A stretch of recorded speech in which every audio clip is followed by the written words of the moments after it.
మీరు ఆ దేశాన్ని, ఆ ప్రదేశాన్ని వదిలేయండి అని ప్రపంచ దేశాలు పిలుపునిచ్చినాయి అంటే సంథింగ్ ఫిషీ యుద్ధ వాతావరణమో, లేకపోతే ఉగ్రవాద కార్యకలాపాల గురించి వాళ్ళని తట్టుకునే పరిస్థితులు ఆ దేశం లేదనేటటువంటి ఫీలింగ్ ఉన్నప్పుడే జరుగుతుంటుంది.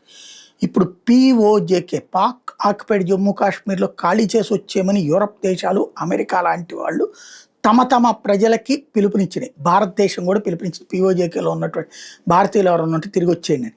ఇప్పుడు అట్లాగే ఇరాన్, ఇజ్రాయెల్ మధ్య మరోసారి తీవ్రస్థాయిలో జాడులు జరుగుతున్నటువంటి నేపథ్యంలో, పశ్చిమాసియాలో మళ్ళీ ఉద్రిక్త పరిస్థితి నెలకొన్న నేపథ్యంలో టెహ్రాన్ భారత ఎంబసీ అడ్వైజరీ జారీ చేసి తక్షణమే ఇరాన్ని వీడాలని అక్కడ భారత పౌరులకు సూచించింది.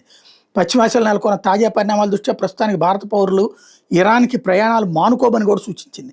ఇరాన్లో ఉన్న భారత పౌరులు అందుబాటులో ఉన్న రవాణా మార్గాల్లో వెంటనే ఆ దేశాన్ని వీడాలని చెప్పి హెచ్చరిస్తున్నామని ప్రకటించింది. ఫిబ్రవరి 25న పశ్చిమాసియాలో ఘర్షణ మొదలైన నాటి నుంచి భారత్ పలుమార్లు ఇట్లాంటి ప్రయాణ సూచనలు జారీ చేస్తుంది. యుద్ధం ప్రారంభమైన తర్వాత 1600 మందికి పైగా భారత పౌరులు ఇరాన్కి తరలించింది. ఇక ఉద్రిక్తతల నేపథ్యంలో ఇటీవల పశ్చిమాసియా దేశాల నుంచి సుమారు 6 లక్షల మంది భారత పౌరులు స్వదేశానికి తిరిగి వచ్చారన్నటువంటిది లెక్క తేలుతోంది.